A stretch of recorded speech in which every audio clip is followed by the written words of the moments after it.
Hello tout le monde, j'espère que vous allez bien et je suis très heureuse de vous retrouver dans ce nouvel épisode du podcast Multiquoi. Avant toute chose, je tiens encore une fois à m'excuser sur l'absence de régularité sur ce podcast ces dernières semaines, ce dernier mois. Ça a été vraiment très chaotique. Alors je vais essayer de pas m'épandre et de m'étendre sur une introduction beaucoup trop longue, comme d'habitude. Mais voilà, je suis navrée, il s'est passé pas mal de choses. Le mois de novembre a été assez compliqué pour moi. Ça a été un mois où j'ai vraiment eu un gros manque d'énergie, de motivation de manière générale. Et puis de toute façon, moi je suis une meuf de l'été, je suis une meuf du soleil, je suis une meuf du printemps. L'hiver pour moi c'est vraiment syndrome de tristesse absolue. Donc ce mois de novembre a été très compliqué, mais voilà, l'énergie revient. Décembre, je suis motivée. Va y avoir Noël qui pour moi est une période plutôt agréable parce que je sais qu'il y a vraiment deux teams sur Noël. Il y a ceux qui adorent ça et ceux qui détestent. Et c'est rare d'avoir des gens dans un entre-deux où c'est bon, bah c'est cool, mais sans plus. Aujourd'hui, j'avais envie de parler d'un sujet que j'ai abordé plusieurs fois ces derniers temps, notamment sur Instagram, qui est le sujet de la culpabilité. Parce on en parle tout le temps, de la culpabilité. On en parle de plein de manières différentes. Elle existe de plein de manières différentes. Elle se manifeste aussi de différentes façons. Et c'est un sujet que je trouve intéressant parce que c'est vrai que ces derniers temps, en plus du contenu que j'ai fait autour de ça, c'est vraiment quelque chose que j'ai ressenti. De me dire, ah, mais là, t'es pas productive. Ah, mais là, tu fais rien. Non, meuf, tu peux pas prendre une après-midi à scroller sur ton téléphone ou à jouer à Pokémon. Faut que tu te motives, etc. Et ce sentiment vraiment très désagréable de se dire, ah, mais c'est pas bien ce que je fais. Faut pas faire ça. Je me sens coupable. Cette fameuse phrase du je me sens coupable. La culpabilité, c'est un peu comme un colocataire un peu chiant. Un peu comme le syndrome de l'imposteur, hein. Souvent, ils vont ensemble, ces deux-là. C'est vraiment tic et tac, on va dire ça comme ça. Et c'est ces colocs relous que tu as dans la tête et qui parfois te pourrissent un petit peu la vie. Parce que tout de suite, ça va aller avec ce sentiment d'être toujours un petit peu trop ou toujours un petit peu pas assez. Voilà, hein. C'est un peu l'histoire de nos vies, ça. De toute façon, en tant que personnalité atypique, on va avoir tendance à vivre les cycles de la vie de manière beaucoup plus intense, peut-être que d'autres personnes. Et c'est ça qui est un petit peu compliqué. Et donc forcément, le positif comme le négatif est souvent un peu décuplé. Et c'est là où pour nous, c'est pas toujours facile de réussir à avoir, on va dire, une humeur assez linéaire. Et c'est marrant parce que j'ai toujours pensé pour le coup que moi j'étais quelqu'un qui avait un tempérament très linéaire et la grande majorité du temps c'est le cas. Mais je trouve que depuis un certain temps j'arrive beaucoup plus à accepter les différents cycles, à accepter le fait de ne pas avoir d'énergie, à accepter le fait de pas être motivé, le fait d'être triste, ou au contraire le fait d'avoir un pic énorme de motivation. J'ai remarqué aussi que je fonctionnais beaucoup par cycle et si vraiment je dois analyser, on va dire de manière très statistique, souvent je vais avoir un énorme élan pendant 3 mois. Et ensuite, je vais avoir un mois de creux total où je suis vraiment dans le creux de la vague et j'ai besoin d'énergie, de temps, de repos, de ressources aussi, de me ressourcer moi de manière générale. J'avoue que encore aujourd'hui, parfois je respecte pas assez mes propres limites. Et pour vous donner un autre exemple, le mois de novembre a aussi été un peu compliqué parce que justement, j'ai reçu trop de gens, j'ai été trop sollicitée, j'ai fait trop de choses en trop peu de temps. Et en fait, tout s'est beaucoup enchaîné et ça a été compliqué pour moi de réussir à absorber en fait autant d'interactions de manière générale. Et c'est pour ça que, par exemple, on va dire l'une de mes résolutions avec des grands guillemets, parce que je prends pas toujours de résolutions parce que je les tiens quasiment jamais. Ça va être justement d'essayer de mieux gérer ça, de mieux, on va dire, étaler que ce soit les interactions sociales, le travail, etc., sur des périodes qui me conviennent mieux. Voilà, tout simplement. Donc aujourd'hui, un peu l'objectif de cet épisode, c'est un peu de revenir sur la culpabilité, de comprendre un peu d'où est-ce qu'elle vient en général et d'essayer, avec quelques micro-astuces, de reprendre un tout petit peu le pouvoir et le contrôle dessus. Il faut savoir que dans la grande majorité des cas, quand je vous propose des astuces, des tips, des conseils, c'est des choses que j'essaye de m'appliquer à moi-même. Je dois être très honnête que je ne le fais pas systématiquement. Il y a des moments où c'est vraiment les cordonniers les plus mal chaussés, ou le fameux fais ce que je dis mais pas ce que je fais. Ça m'arrive d'avoir des moments où je vais donner un conseil que je m'applique pas forcément à moi. L'idée évidemment du podcast et de la création de contenu de manière générale, c'est aussi d'avancer en même temps que vous, d'évoluer en même temps que vous et d'essayer de prendre voilà les choses qui fonctionnent, les choses qui fonctionnent moins. Et c'est pour ça que quel que soit le contenu que je fais, que ce soit le contenu que je fais, que ce soit sur ici sur le podcast, sur Instagram et depuis très peu, retour sur LinkedIn aussi. J'essaye au maximum d'être authentique et de vous montrer un petit peu toutes les phases par lesquelles on peut passer et pas juste donner l'impression que tout est extraordinaire, que tout est fantastique, qu'être atypique, c'est extraordinaire, qu'être entrepreneur, c'est extraordinaire, parce que c'est pas la vérité.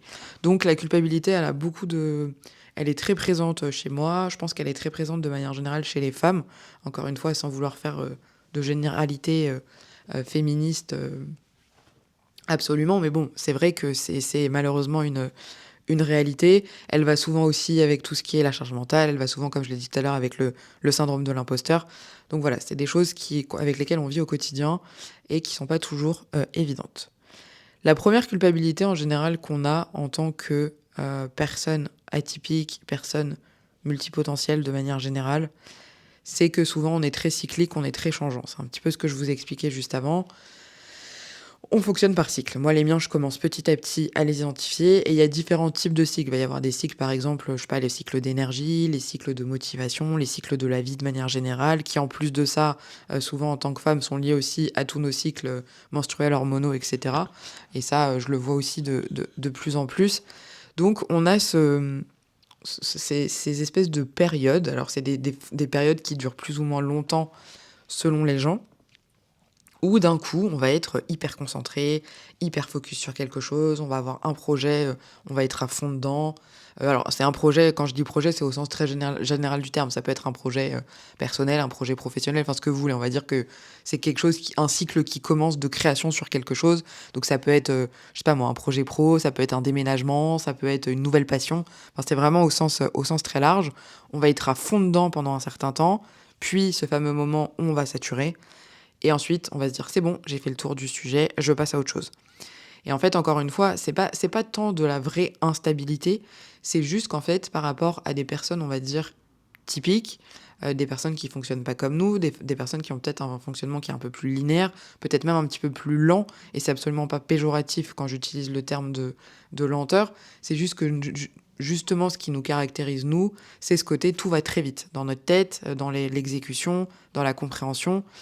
Pour autant, ça veut pas dire qu'on est meilleur que d'autres, hein. Encore une fois, vraiment, j'insiste là-dessus et je suis pas en train de dire, ouais, on est des super héros, on sait tout faire.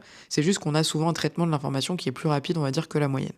Et donc forcément, on a un rythme naturel finalement qui va être assez intense et qui parfois est pas compris par les autres, qui eux prennent plus leur temps, ont peut-être besoin de plus de temps pour processer une info, pour prendre une décision, pour créer des connexions, voire des liens. Ils vont peut-être être très doués dans d'autres choses. Encore une fois, moi, il y a plein de trucs où je suis nulle, je l'assume complètement et j'ai aucun problème avec ça. Mais c'est vrai qu'on va avoir cette tendance à aller très très vite et qui peut donner aux autres en fait cette impression qu'on va bâcler peut-être un peu les choses, qu'on est trop rapide et surtout qu'on est trop instable. Cette fameuse phrase, ce fameux mot qu'on entend constamment, instable parce que juste on va changer de centre d'intérêt ou on va changer de projet ou on va changer on va dire de stimulation de manière très fréquente et très rapide.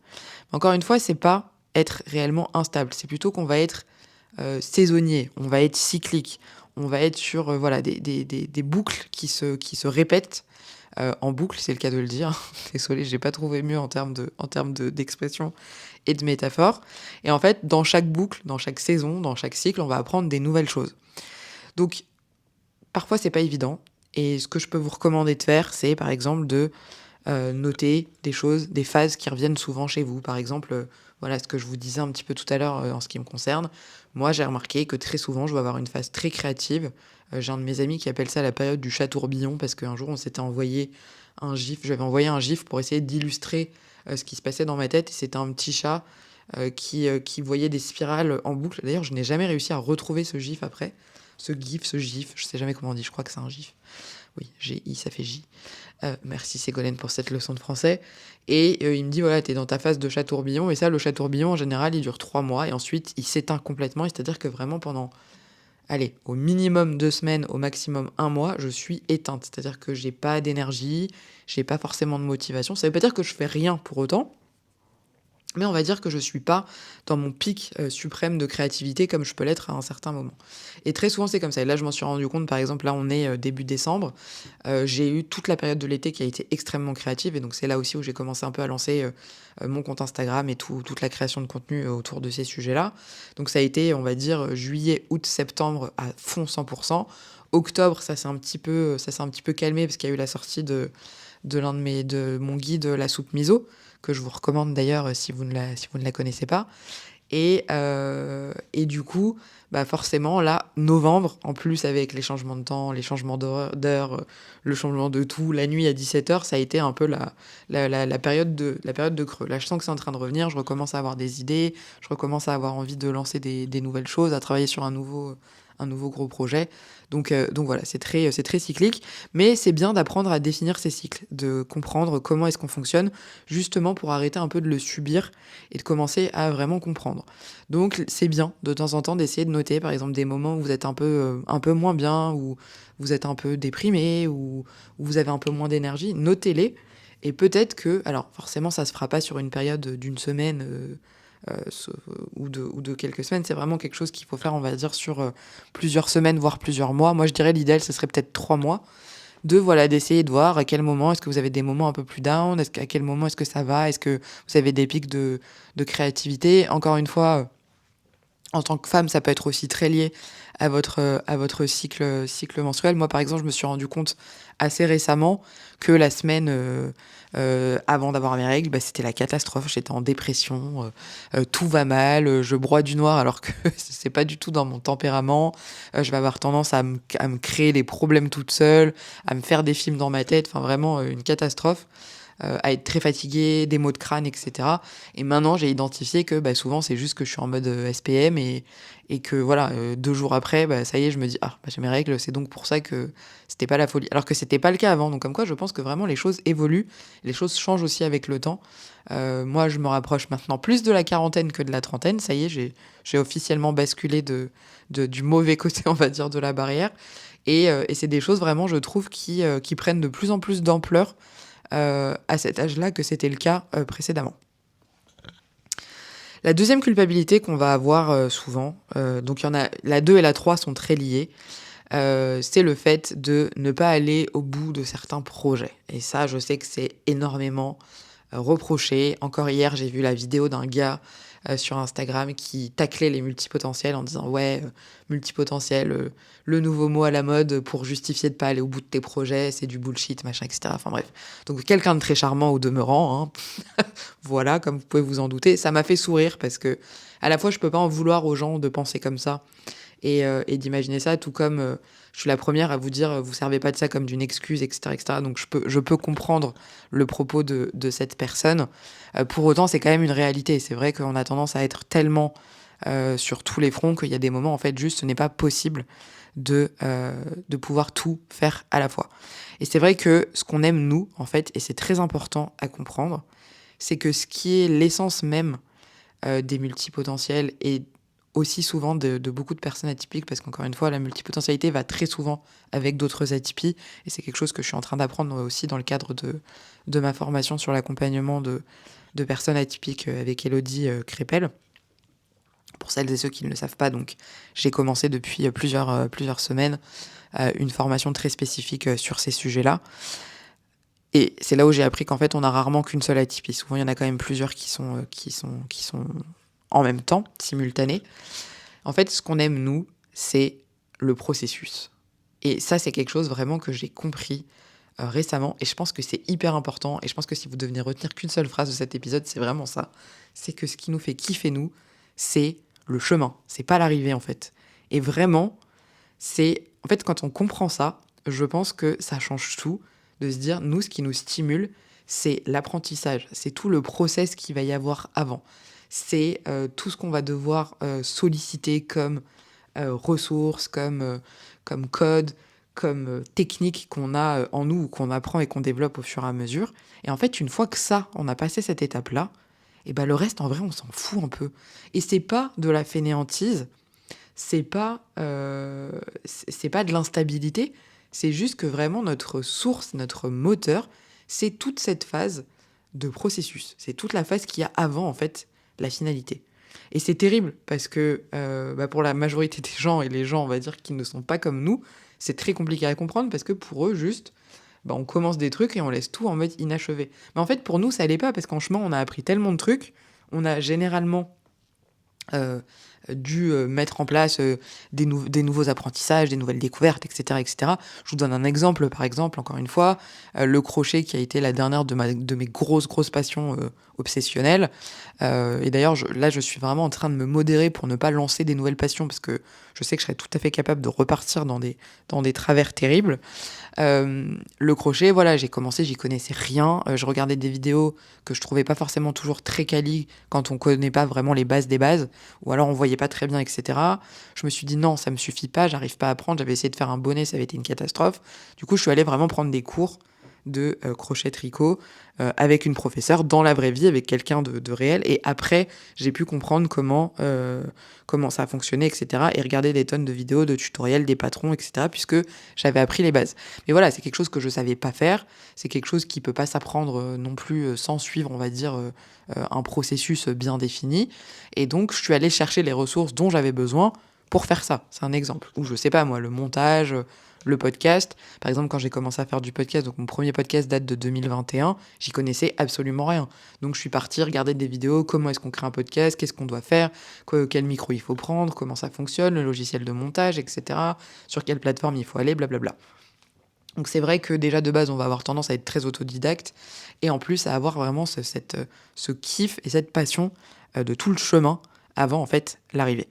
Et en fait, quand on a appris et quand on a acquis ces fameuses compétences, bah, on n'est plus trop motivé parce qu'on se dit ça y est, c'est bon, en fait, j'ai réussi. Alors c'est très cool, hein, moi maintenant je sais faire des sacs, des écharpes, des bonnets, etc. Mais maintenant que je sais le faire, du coup, bah, j'ai moins envie de le faire parce que je me dis, bah ça y est, je sais faire, je peux passer à autre chose. Et en fait, c'est limite presque neurocognitif en fait chez nous, c'est que c'est vraiment ce qui nous va engendrer de la dopamine, du plaisir, etc. C'est vraiment tout ce processus d'apprentissage et de découverte de quelque chose. Et c'est pour ça que j'aime bien dire aussi que l'une des forces qu'on a en tant que personne personne atypique, c'est qu'on n'a aucun problème à être des éternels débutants, à recommencer à zéro tout le temps, à être dans la découverte et dans l'apprentissage. Et ça, c'est une vraie force en vrai. Et vraiment, j'insiste dessus parce que je trouve que d'avoir cette, entre guillemets, humilité de savoir se dire, bah ouais, en fait, moi, je sais pas, mais c'est pas grave. Je vais y aller quand même et je vais apprendre quand même. En vrai, c'est trop bien. Petit tips que je peux vous donner encore, j'essaye maintenant de vous caler des tips dans les épisodes pour pas juste vous balancer des trucs sans qu'il y ait vraiment de valeur ajoutée à tout ça. Avant de commencer un projet, par exemple, vous pouvez écrire une phrase en vous disant qu'est-ce que dans ce projet j'ai envie d'apprendre. Qu'est-ce que j'ai envie de ressortir de tout ça? Est-ce que j'ai envie d'apprendre à créer quelque chose de... Je vous reprends l'exemple du crochet. Mon objectif de base, c'était de faire des vêtements. J'avais envie d'apprendre à faire mes propres vêtements, d'apprendre à faire plusieurs points différents, d'apprendre plusieurs techniques, etc. Et en fait, le fait peut-être aussi de verbaliser et de... Alors, j'aime pas trop utiliser ce terme-là à tort et à travers, mais on va dire de manifester un peu ce que vous voulez. De dire, voilà, moi, l'objectif auquel j'aimerais arriver, c'est ça. Bah déjà, ça peut vous aider parce que déjà, c'est un peu plus clair que juste de dire j'ai envie de faire du crochet. Et surtout, avec du recul, après, une fois que vous aurez réalisé ou commencé ces projets-là, vous pourrez vous dire ah bah finalement, est-ce que j'ai réussi ou pas? Parce que du coup, vous aurez concrètement et factuellement des points sur lesquels évaluer si réellement ça vous a apporté quelque chose. Donc si tu as réussi à apprendre finalement ce truc que tu t'étais fixé au début, bah, tu peux considérer que ton projet il est réussi. Et du coup, ça sera moins culpabilisant peut-être que par exemple de commencer à faire du crochet. Je vous donne un exemple, vous commencez une écharpe, vous la finissez jamais. Bah vous aurez quand même, si typiquement votre objectif de base c'était apprendre à faire différents de mailles différentes, même si vous n'avez pas fini votre écharpe, vous avez quand même réussi à apprendre à faire des différents points, et c'était l'objectif de base. Et donc ça peut aider aussi à avoir ce sentiment un peu d'accomplissement, sans forcément avoir finalisé le projet en question. Je ne sais pas si c'est très clair, parce que j'ai l'impression que la manière dont je l'ai raconté était absolument fouillie et brouillonne, donc j'espère quand même que vous comprendrez le propos malgré tout. Donc la troisième culpabilité dont je vous ai parlé un tout petit peu juste avant, qui rejoint clairement celle dont on vient de parler, c'est le fait d'abandonner aussi en cours de route. Donc c'est pas ne pas aller au bout de certains projets, c'est vraiment abandonner. Et ça rejoint aussi une autre partie de nous-mêmes qui est ce côté exploration qu'on va avoir. Donc il y a toute la partie processus dont on vient de parler, qui est notre moteur, notre motivation, notre source. Et on a aussi ce côté très explorateur, un peu à la Indiana Jones, on va dire, où on a envie d'aller creuser des sujets peut-être un peu plus en profondeur que d'autres personnes. Et en fait, du coup, c'est un peu comme si on faisait des crash tests tout le temps. On va tester, on va faire des essais, des espèces de... Voilà, vraiment, c'est ça, c'est des tests constants de se dire, bon, bah voilà, ça, j'essaye ça, j'essaye ça. Typiquement, moi, ça m'arrive tout le temps dans le cadre, on va dire, professionnel. J'adore tester des nouveaux concepts, j'adore avoir des nouvelles idées, essayer des choses, un format sur Instagram, un concept que j'ai envie d'essayer dans la vraie vie. Et ça m'arrive aussi très régulièrement, et celles et ceux qui me suivent notamment sur les réseaux, vous avez dû vous en rendre compte, de lancer une idée, d'être trop à fond et finalement de me dire non, là ça va pas, je fais marche arrière. Alors, encore une fois, je dois certainement envoyer l'image de quelqu'un de pas très stable, et déjà je m'en fous. Et de deux, je sais que c'est pas le cas, c'est juste que par exemple, il y a des moments, je vais avoir une idée à un instant T de vouloir lancer quelque chose, et après je me dis non, attends, là déjà t'as voulu faire trop de trucs en même temps, c'est pas le moment idéal pour telle et telle et telle raison, il y a des trucs un petit peu prioritaires, donc ça on va le mettre en stand-by. Si dans quelques semaines déjà en plus c'est quelque chose qui revient, ben, on se penchera dessus sérieusement, et si c'est pas le cas, c'est juste que c'est un projet qui à un instant T m'a paru extraordinaire, mais pour le coup, l'est peut-être pas forcément. Et en fait, vraiment, c'est pas grave. C'est pas grave du moment que, on va dire, vous n'engagez personne d'autre, du moment que vous ne mettez personne d'autre dans la galère et que c'est vraiment vous et vous-même, parce que là, en l'occurrence, les trucs dont je vous parle, c'est mes propres idées. Je n'ai engagé personne avec moi dans ces idées-là. Et c'est des choses vraiment où je suis entière, enfin qui ne dépendent que de moi et qui ne vont pas entraîner, on va dire, des événements en cascade derrière. Et c'est absolument pas ce que je suis en train de vous dire. Si vous lancez quelque chose, que vous êtes avec quelqu'un, que vous avez un associé, un partenaire, un client, un collaborateur, ce que vous voulez, là par contre, bien sûr que non. L'idée, c'est pas de commencer à lui faire plein de trucs et derrière de revenir sur ses idées. Ça, c'est absolument pas le bon plan. Donc vraiment, faut dissocier les deux. Et vous pouvez faire ça et ce genre de choses que sur des choses qui vous engagent que vous, bien évidemment. Donc en fait, quand on abandonne, c'est même pas tant qu'on abandonne, c'est plus qu'on va réajuster les choses. Donc c'est pas vraiment de l'échec, et c'est ce que j'essaye aussi de me répéter, donc ça fait écho à ce que je vous disais en début d'épisode. Il y a plein de choses, en fait, c'est pas vraiment des échecs. Vous allez peut-être vous les voir comme des échecs, et moi la première, hein, ça m'arrive très souvent de me dire ah, ça j'ai échoué, ça j'ai été nul, ça je suis mauvaise, machin, etc. Déjà, plus on a tendance à mal se parler, plus on va tendance à croire ce qu'on se raconte alors que c'est pas vrai. Et surtout, en fait, c'est des choses dans lesquelles vous avez forcément appris des trucs. Et encore une fois, je vais vous reprendre l'exemple de mon projet entrepreneurial sur l'application là, de rencontres Ramen. Pour moi, ça a été un échec terrible à la fin parce que beaucoup d'investissements, que ce soit en énergie, en temps, en émotion, en argent, en plein de choses. Et donc, en fait, c'est comme si tous ces trucs-là étaient partis en fumée. Donc ça, c'est très dur à digérer. Pour autant, je n'ai jamais appris autant que ces 2 années d'entrepreneuriat pur, on va dire. Et avec du recul, maintenant que j'ai mieux digéré ça, mis à part la partie financière, de voir tous ces billets, un peu comme dans le film, je sais pas si vous avez déjà vu le film du Dark Knight, donc dans la trilogie Batman de Christopher Nolan. À un moment, il y a une scène où il y a le Joker qui fait un marché avec d'autres ennemis, on va dire, de Batman, d'autres voyous. Et ils ont un énorme pactole d'argent qui doivent se séparer en deux, parce que c'était la condition. Et Joker, en fait, vraiment, il prend un briquet et il brûle toute sa partie. Et vraiment, c'est ce sentiment-là que j'ai de voir tout cet argent partir en fumée, littéralement. Et à chaque fois, je repense à cette scène de Batman, au-delà du fait que Batman, c'est l'un de mes super-héros préférés. Je me dis, voilà, j'ai vraiment vécu ce moment. Alors, dans le film, Joker est très... c'est lui qui prend la décision de le faire. Moi, je l'ai subi, pour le coup. Donc, à part cette partie-là, vous voyez, je digresse encore comme d'habitude. À part cette scène affreuse d'argent qui s'envole en fumée, tout le reste a été énormément d'apprentissage sur moi, sur l'entrepreneuriat, sur les autres, sur mes propres limites, sur les limites des gens, sur la vie de manière générale. Et en vrai, c'était archi intéressant. Et je me souviens avoir dit à ma coach qui m'a fait faire un bilan de compétences, si c'était à refaire, je le referais. Alors peut-être pas de la même manière, parce que j'aurais sûrement appris de mes erreurs, mais c'est absolument pas quelque chose qui me terrifie de repartir dans un projet où je sais que j'ai des chances de me planter. Et de toute façon, quand vous écoutez, encore une fois, les entrepreneurs à succès, tous vous disent que il faut souvent des dizaines, parfois, de projets avant d'avoir le projet qui fonctionne. Et en fait, c'est des choses que le commun des mortels ne voit pas, parce qu'au moment où on les voit, j'allais dire succéder, on les voit réussir, euh, on n'a pas tout l'historique derrière. Et encore une fois, il y a pas mal de gens, c'est une phrase que j'entends souvent, ne pas comparer son chapitre 18 au chapitre 42 de quelqu'un d'autre. Parce qu'en fait, juste, on n'est pas du tout à la même avancée et au même moment, on va dire, du parcours. Donc c'est là où c'est vachement intéressant, c'est de se dire, bah, en fait, eux, on les voit là.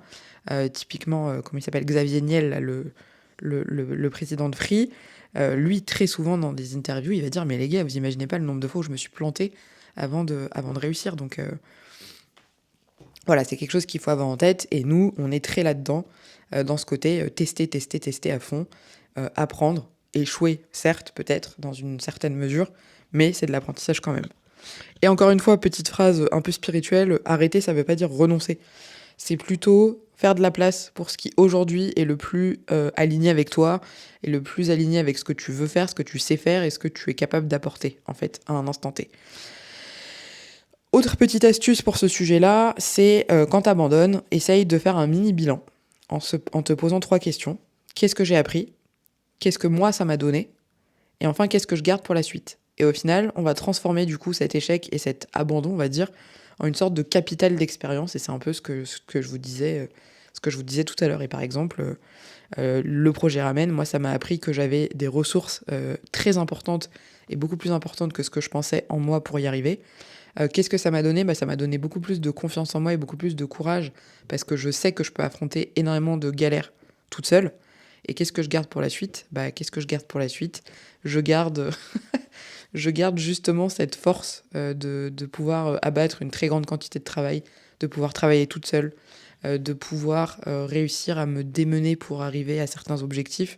Voilà, c'est des choses maintenant, je sais que c'est là et ça repartira pas en fait. Donc voilà, pour vous donner un petit exemple.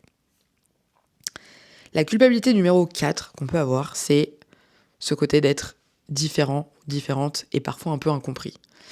Parce qu'on a ce fameux fonctionnement qui est assez hors norme, on a cette rapidité mentale, on a nos idées en réseau, en arborescence, on a une curiosité qui est infinie, on a une soif d'apprentissage, etc. Et les gens qui sont un peu plus linéaires que nous, ils n'ont pas toujours ce truc-là. Et c'est là où en fait ça va créer un décalage entre nous et entre eux. Les personnes, on va dire, plus typiques, plus, on va dire, je veux pas dire normal, parce que pour moi, c'est pas anormal d'avoir une atypie, même s'il y a ce A devant qui sous-entend que c'est quelque chose qui n'est pas dans la norme, on est bien d'accord. Mais c'est vrai que du coup, ça crée un décalage parce qu'en fait, juste, on a des modes de fonctionnement qui sont très, très différents. Et forcément, d'essayer de comprendre l'autre quand on n'est pas pareil, c'est pas toujours simple. Et en fait, je vais vous donner d'autres exemples de la vie. Parce qu'on parle de l'atypie, mais en fait, ça s'applique à absolument toutes les catégories de vie. Et si, par exemple, vous êtes branché à astrologie, etc., il y a effectivement toutes ces histoires de compatibilité entre les signes, d'affinité, etc. Il y a des signes avec lesquels on va s'entendre, d'autres avec lesquels on va pas s'entendre. Je vous donne un exemple. Moi, je suis Gémeaux, ma sœur est Capricorne. Je pense que c'est les 2 signes les plus opposés de tout le zodiaque. Avec ma sœur, il y a des moments, j'ai beau l'aimer profondément et plus que tout, on ne se comprend pas. Et vraiment, on est dans des sphères complètement différentes. C'est comme si elle était sur une planète, donc sa planète Capricorne, moi je suis sur ma planète Gémeaux, et vraiment, on ne fonctionne pas du tout de la même manière. Et en fait, elle a beaucoup de mal à comprendre mon fonctionnement, et moi j'ai beaucoup de mal à comprendre le sien. Et c'est là où entre en compte, bien évidemment, la tolérance, l'ouverture d'esprit, et d'autres qualités et valeurs humaines qu'on est censé avoir et qui, dans ces cas de figure-là, nous servent, parce que ça nous apprend à comprendre l'autre, à essayer d'être à l'écoute, etc. Et là où les gens qui malheureusement n'en ont pas, juste vont s'arrêter là et se dire c'est pas grave, je m'arrête là et je comprends pas, point barre, j'essaye pas de comprendre. Donc bien sûr que c'est à prendre dans un contexte, mais c'est pour vous donner cet exemple-là, on ne se comprend pas. C'est vraiment, elle a des façons de réagir qui pour moi sont complètement lunaires, et inversement, moi j'ai des manières de vivre ma vie qui pour elle sont également genre complètement excentriques, lunaires. Pour autant, on s'entend très bien. Pour autant, on arrive à trouver on va dire, des compromis et des terrains d'entente. Et en plus, on a été élevés de la même manière toutes les deux. Donc forcément, ça aide aussi d'avoir un socle commun, une éducation commune. Mais c'est pour vous dire que dans la vie, en fait, vous allez tout le temps rencontrer des gens qui vous comprendront pas. Il y a certaines personnes qui seront très ouvertes d'esprit et qui essaieront de faire cet effort. Et ça fait un peu écho à des réels que j'ai fait notamment cette semaine sur le côté, est-ce qu'on en a pas marre en fait d'entendre tous les 4 matins que les atypies c'est du bullshit, que c'est des excuses que se trouvent les gens, etc. Et il y a toujours 2 teams, il y a la team de ceux qui, même s'ils sont un peu sceptiques, vont quand même essayer de comprendre, d'être compréhensifs, d'être curieux sur les sujets, etc. Et il y a ceux qui en ont juste rien à faire et qui partent du principe que c'est comme ça et pas autrement. Et ceux-là, c'est un petit peu plus compliqué avec eux parce que faut choisir ses combats. C'est-à-dire qu'il y en a certains qui vont avoir envie quand même d'essayer de les convaincre, et il y en a d'autres qui vont se dire: «Bon, bah, j'ai d'autres combats à mener, je laisse tomber». Et moi, j'avoue que plus le temps passe, plus je suis partisane du «je laisse tomber», parce qu'en fait, j'ai pas à éduquer tout le monde. Il y a certaines quêtes que je considère comme importantes et que j'ai envie de mener. Il y en a d'autres où je sais que ça va juste être du temps perdu et en fait, ça ne servira à rien. Et c'est très important, je pense, de réussir en fait à savoir quels sont les combats que vous voulez mener, quels sont ceux pour lesquels vous avez envie d'investir de l'énergie. Et c'est de l'énergie, si vous les investissez là-dedans, vous l'investissez. J'arrive plus à parler. Vous ne l'investirez pas ailleurs. Donc il faut faire des choix en fait. Et ça, c'est très personnel. Je suis absolument personne pour vous dire quoi faire. Si vous, votre combat, c'est d'aller argumenter avec ces personnes-là, d'essayer de leur faire comprendre, même si c'est des gens têtus, fermés d'esprit, etc. Et ben, honnêtement, grand bien vous fasse, hein. Vraiment, bonne chance, j'ai envie de dire. Moi, ça sera pas mon cas. Moi, mon objectif, c'est vraiment on va dire, de vulgariser un peu certains sujets, de sensibiliser les gens sur certaines choses, d'essayer aussi, avec tout un aspect plus, on va dire, RH sur la dimension du monde du travail, de faire comprendre aussi que les mentalités doivent un peu évoluer et qu'aujourd'hui on est dans un monde où juste on fonctionne plus comme avant. Et c'est important à prendre en compte si on a envie d'évoluer et si on a envie que la société avance. Et ce, pour ça, pour la Tipeee, mais c'est pour des milliards d'autres sujets sur lesquels je reviendrai pas forcément aujourd'hui parce que c'est pas l'objectif. Mais le sujet de l'inclusion, le sujet du handicap, le sujet de l'égalité des genres, enfin ce que vous voulez, il y a plein de combats très intéressants à mener. Mais voilà, il faut choisir ces combats, tout simplement. Euh, et il faut comprendre aussi que vous n'êtes pas des gens incompris parce que vous êtes trop compliqué. Vous êtes incompris juste parce que vous êtes différent des autres. Et très souvent, on a peur de la différence. Très souvent, on n'a pas envie de comprendre la différence. Très souvent, on est fermé à la différence. Et en fait, c'est pas vous le problème. Donc, petit tips que je peux donner là-dessus, que j'ai donné aussi comme conseil, notamment dans quelques exercices de la soupe miso, c'est une phrase très simple pour expliquer, en fait, vous créez votre propre phrase pour expliquer votre fonctionnement à vos proches. Par exemple, moi, j'apprends en testant. J'ai besoin de plusieurs passions et c'est ça qui va me nourrir. Et en fait, c'est des choses, vous les direz, peut-être que ça vous fera du bien de les verbaliser, peut-être que les autres arriveront à l'entendre, ou peut-être pas, encore une fois. Mais au moins, le fait d'expliquer, bah, vous avez l'impression de donner un peu des clés aux gens pour vous comprendre. Ils les prennent ou ils les prennent pas, ça les regarde, mais au moins vous aurez essayé. Et donc forcément, d'une manière ou d'une autre, ça diminuera un petit peu votre culpabilité parce que vous direz, voilà, moi au moins, j'ai fait ce pas vers cette personne. Libre à elle de ne pas l'accepter, bien évidemment, mais au moins, j'aurais essayé de le faire. Et ça, je pense que c'est quand même très important. Enfin, la dernière culpabilité, c'est celle d'avoir parfois envie de tout remettre en question. Votre vie, votre conjoint, votre travail, votre maison, vos enfants. Je déconne. Enfin voilà, ce côté, j'ai envie de tout plaquer, de tout recommencer à zéro. Moi, ça m'arrive tous les 4 matins. Ça s'est un peu calmé ces dernières années parce que j'arrive de mieux en mieux à trouver le bon équilibre. Mais c'est très... Et alors d'autant plus pour les personnes multipotentielles, par exemple, qui sont on va dire du signe, si je peux parler comme de l'astrologie, du phénix. Parce qu'encore une fois, il y a les quatre grands types de profils. Ceux qui sont phénix, ça leur arrive très souvent. Et ça porte bien son nom parce que le phénix renaît de ses cendres. Hein, donc c'est des gens qui vont tout cramer pour tout recommencer. En fait, on remet tout en question parce que c'est vrai qu'on a ce cerveau un petit peu qui est très aligné, trouver du sens, trouver de l'alignement, qui est ce mot qui veut à la fois tout et rien dire, on est bien d'accord.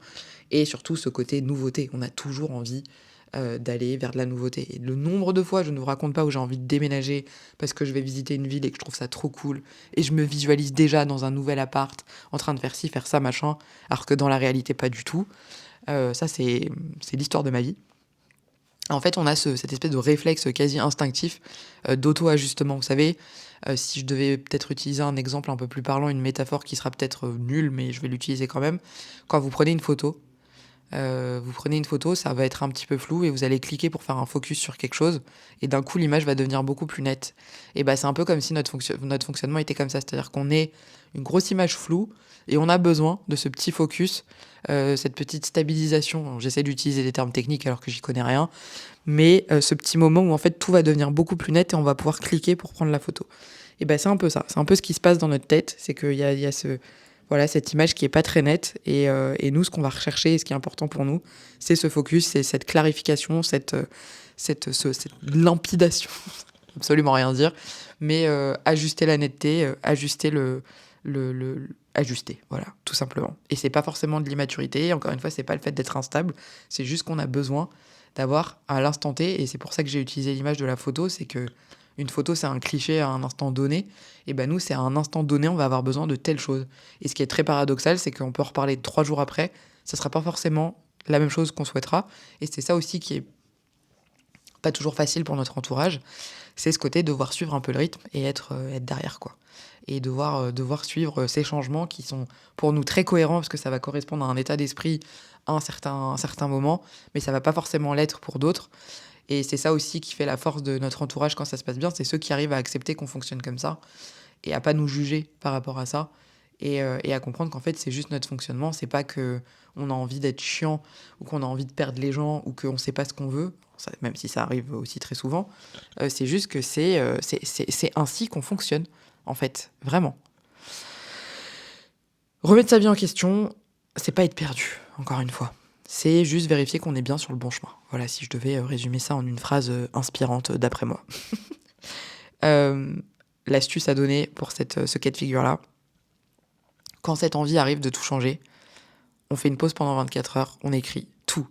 Est-ce que c'est un vrai besoin de changement parce que genre il est radical, il est viscéral et il est primordial, c'est-à-dire qu'il faut vraiment qu'il y ait un changement parce que, je sais pas, je vous donne un exemple, vous êtes dans une relation avec quelqu'un, ça se passe mal. Vous n'êtes pas heureux, pas heureuse. Est-ce que vous n'êtes pas heureux parce que c'est passager? Est-ce que vous n'êtes pas heureux et qu'il y a quelque chose de réalisable et d'actionnable, on va dire, dans cette relation? Est-ce que vous êtes capable de mettre en place des choses pour que ça change ou pas? Parfois c'est le cas, parfois ça l'est pas, parfois c'est juste voué à l'échec dans tous les cas. Et donc là, par exemple, il y a une vraie question à se poser, un vrai changement à faire. Et à ce moment-là, il faut se donner les moyens de le faire et il faut prendre le temps de le faire correctement. Donc il faut vraiment se poser cette question de est-ce que c'est juste une lubie passagère qui va avec tout le reste et qui va avec ma personnalité?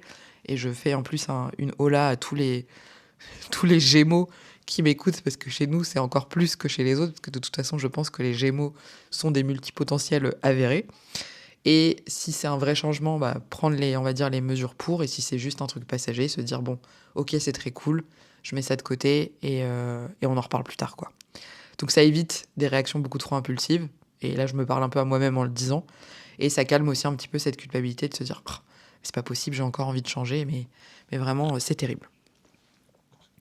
Donc voilà, les 5, on va dire, grandes manifestations pour moi de la culpabilité aujourd'hui, comme je la vois en tant que personne atypique. Ça peut aussi être très différent selon les atypies, ça peut être très différent selon l'âge, ça peut être très différent aussi selon le vécu, l'histoire, enfin comme toujours, à chaque fois, et c'est vraiment, j'insiste dessus, quand je vous parle de tous ces sujets-là, c'est à prendre dans un contexte beaucoup plus global. C'est absolument pas des vérités absolues, et encore une fois, peut-être que d'autres personnes vont avoir des formes de culpabilité très différentes de celles-là, et ça fonctionne aussi. L'idée, c'est juste de vous donner un peu on va dire des idées, des conseils sur ces choses que moi je vis et qui me paraissent assez communes à nous tous avec les échanges que je peux avoir avec vous, et de voir comment est-ce qu'avec des petits ajustements, on peut changer tout ça. Donc finalement, la culpabilité, je pense que c'est pas une preuve d'une erreur ou d'un échec, c'est plutôt un espèce de signal interne qu'il faut apprendre à écouter. C'est pas un défaut non plus, c'est pas quelque chose que vous devez corriger, c'est plutôt en fait une espèce de boussole qui va vous donner un cap à suivre et vous guider en disant ah, si là je ressens de la culpabilité, pourquoi? Et de pas vous auto-flageller en disant ah mais arrête, c'est bon, t'as pas besoin de ressentir ça, etc. Mais plutôt de vous dire mais pourquoi est-ce que je ressens ça maintenant? Qu'est-ce qui m'a amené à ressentir ça? Et surtout qu'est-ce que je peux faire pour que ça n'arrive pas, ou que ce soit, on va dire, modéré, tempéré, diminué. Et l'idée, c'est que plus vous êtes à l'écoute de vous-même, plus vous êtes à l'écoute des contextes dans lesquels ces choses-là interviennent, etc., plus vous allez savoir aussi ce qui amène à cette situation-là, et plus, du coup, forcément, vous allez réussir à moins vous sentir coupable, parce que vous savez que ce qui a engendré telle réaction à ce moment-là, c'est tel contexte. Voilà. J'espère que cet épisode vous aura été utile. Moi, j'ai été très contente de parler de ce sujet. Alors, je suis navrée, encore une fois, parce que c'est un épisode qui aura été uniquement audio, parce que j'avoue que je pense, peut-être diminuer un petit peu le rythme des formats vidéo, parce que c'est toujours un petit peu plus, on va dire, d'organisation que juste de l'audio. En tout cas, j'étais très contente d'échanger sur ce sujet. Encore une fois, n'hésitez pas à me donner votre avis dans les commentaires ou à venir échanger sur cet épisode sur les réseaux sociaux, hein, comme d'habitude. J'en profite aussi pour vous dire que si vous aimez un petit peu ce que je fais, n'oubliez pas qu'il y a pas mal de ressources disponibles. Donc il y a pas mal de choses gratuites. Vous avez le starter pack du multipotentiel qui est un guide gratuit. Vous avez les 60 exercices. Donc c'est un peu des petits tips comme ceux que je viens de vous donner là autour de 5 grandes thématiques qui sont aussi disponibles gratuitement. Vous avez la soupe miso qui est mon premier petit guide un petit peu plus détaillé en 18 chapitres. Je reviens sur des grandes thématiques autour de la multipotentialité, comment bien se comprendre, comment savoir, on va dire, s'écouter, comment commencer un peu à se structurer, etc. Donc ça, c'est une offre qui est payante. Voilà, il y a pas mal de choses qui sont mises en place. Il y aura très certainement une promo pour Noël, du coup, sur la soupe miso, qui est ce petit guide. Donc restez à l'écoute et surtout n'hésitez pas à me rejoindre sur les réseaux parce que c'est quand même là où se passe beaucoup de choses. À part ça, écoutez, merci pour votre écoute. Merci d'être de plus en plus nombreux et nombreuses, comme d'habitude, à vous abonner. Je vais essayer de trouver un nouveau rythme pour le podcast et surtout, vraiment, je vais, comme je le disais la dernière fois, commencer à mettre en place les épisodes où je vais recevoir du monde pour pouvoir échanger un petit peu avec vous et que vous me partagiez vos parcours. Voilà, écoutez, merci si vous êtes arrivé jusqu'au bout de cet épisode. C'était très cool, comme d'habitude, de passer ce petit moment avec vous. J'espère que ça vous a plu. Ne culpabilisez pas trop. N'hésitez pas à mettre en place des petites astuces pour repousser ce colloque douteux qu'est la culpabilité. Dans cette attente-là et l'attente du prochain épisode qui, je l'espère, sera la semaine prochaine si j'arrive à rester aussi régulière ou pas.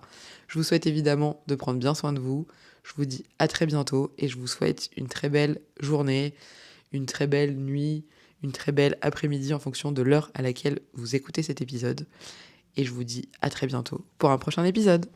Merci d'avoir écouté cet épisode et j'espère qu'il t'a plu. N'oublie pas que toi aussi, si tu te considères comme une personne multipotentielle, tu peux venir nous raconter un petit peu ton histoire et la partager avec nous en remplissant le formulaire qui sera probablement dans la description de cet épisode. Évidemment, tu le sais et tu t'en doutes, pour la reconnaissance, la visibilité et pour que je continue de faire des épisodes extraordinaires, n'hésite pas à liker, à partager et surtout à commenter cet épisode si tu as des choses à dire ou envie de partager une idée. Tu peux aussi me retrouver évidemment sur tous les réseaux sociaux. Les liens encore une fois sont dans la description de cet épisode et je te dis à très bientôt pour un prochain épisode.